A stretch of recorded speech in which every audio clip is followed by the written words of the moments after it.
Intro to Algebra. So let's review about algebraic expressions. So what are the different parts of algebraic expressions? First is what we call the terms. The terms here is the number 3 and number 6. That is a number that's separated with addition, subtraction, multiplication, or either division. Another parts of algebraic expression is the variable. So the variable here is the letter beside the whole number. Like for example, the x here is what we call a variable. Another parts of algebraic expressions is the number 3. The number 3 is what we call a coefficient. It means that is a part of term with a variables. So may kasama siyang variables. So 3x squared. So the 3 is the coefficient. And the other parts of algebraic expression is the number 6. So the number 6 is what we call a constant. Constant means is a part of algebraic expression with a fixed value. And the last part is what we call the exponent. So the exponent here is the number 2 in the upper part of the variable x. So 2 is the exponent. So these are the different parts of algebraic expressions. The terms, the variable, the coefficient, the constant, and the exponent.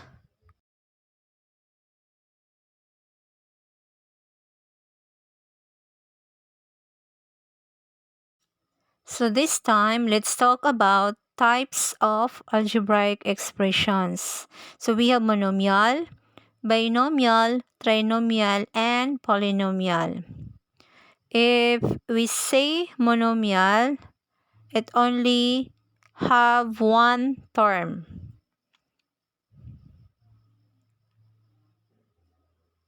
Binomial, two terms. So, dalawang terms ang binomial.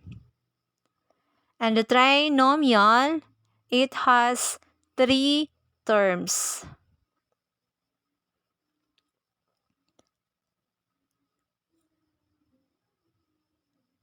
And the polynomial has 4 to up terms.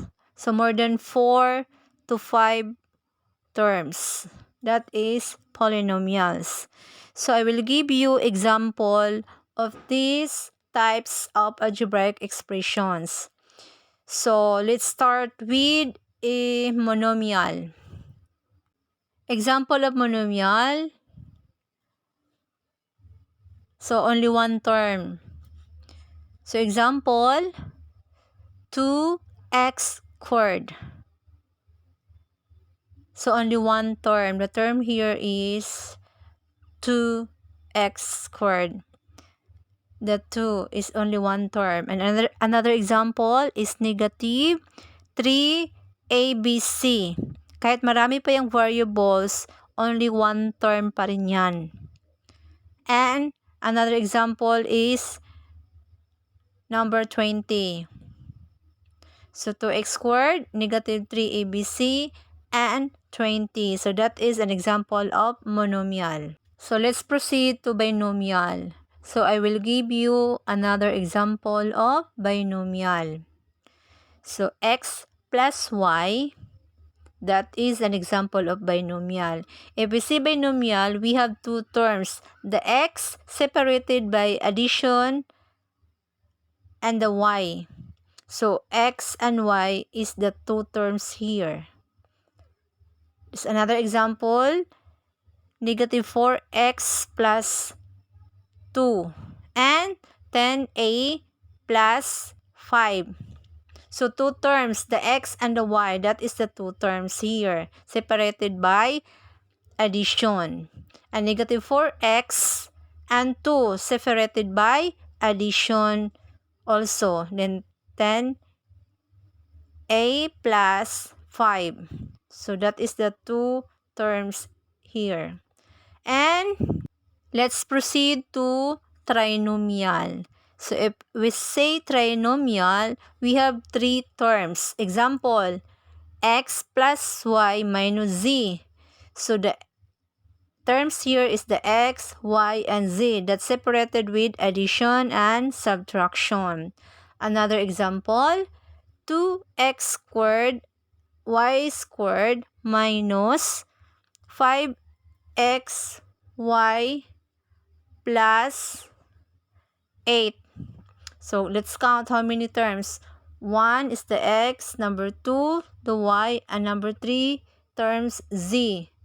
So 2x squared y squared, another term, minus 5xy, second term, and plus 8. The 8 here is the third terms. Then let's proceed to polynomials. Polynomials are 4 to 5 up terms. So a plus b plus c plus d. So we have the 4 terms. Example, 2a squared plus 3b squared, another terms, minus c squared plus 5d. So we have 4 terms. 2a squared, one term, plus 3b squared, second term, minus c squared, third term, plus 5d.